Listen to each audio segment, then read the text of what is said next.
ఈరోజు ప్రధానంగా గ్రూప్ 2ను వాయిదా వేసి పోస్టులను పెంచి డిసెంబర్లో పెట్టాలని ప్రభుత్వాన్ని విజ్ఞప్తి చేస్తూ ఉన్నాం. సీఎం రేవంత్ రెడ్డి గారు నిన్న మాట్లాడిన భాష అది విద్యార్థులను ఉద్దేశించి మాట్లాడిన భాష.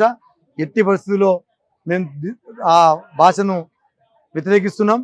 సీఎం హోదాలో ఉంటూ విద్యార్థుల మీద ఆ రకమైనటువంటి తలమాసినటువంటి పదం వాడడం అనేది చాలా దుర్మార్గం. ఈ సందర్భంగా నేను రేవంత్ రెడ్డి గారిని ఒకటి గుర్తు తెలుసుకున్నా. రేవంత్ రెడ్డి గారు మీకు తెలుసు, ఇదే రాహుల్ గాంధీ గారిని తీసుకొచ్చి అశోక్ చౌరస్తాలో ఇదే అభ్యర్థులతోటి నువ్వు కాంగ్రెస్ పార్టీకి ప్రచారం చేయించుకున్నప్పుడు మరి అప్పుడు నువ్వు మీ రాహుల్ గాంధీ గారు ఇద్దరు తలమాసినుల కిందకి వస్తారు కదా, మరి ఎందుకు ఈ రకంగా ఈరోజు భాష మాట్లాడుతున్నావో నాకు అర్థం కావట్లేదు. ఇది మంచి భాష కాదు.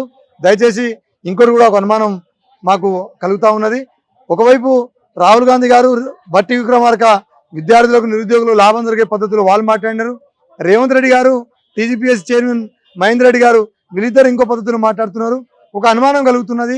ఏదైనా గ్రూప్ 1 కానీ గ్రూప్ 2 కానీ ఇంకేదైనా కానీ ఏదైనా లిస్టు ప్రిపేర్ చేసుకున్నారా, మీరు ముందుగా ఏమైనా చేసుకురా అనే ఒక అనుమానం అందరికి కలుగుతున్నది. దయచేసి ఆ రకమైనటువంటి వాతావరణం మీరే దాన్ని క్రియేట్ చేస్తూ ఉన్నారు. మీరే అవకాశం ఇస్తూ ఉన్నారు. పార్టీల మీద రుద్దుతూ ఉన్నారు.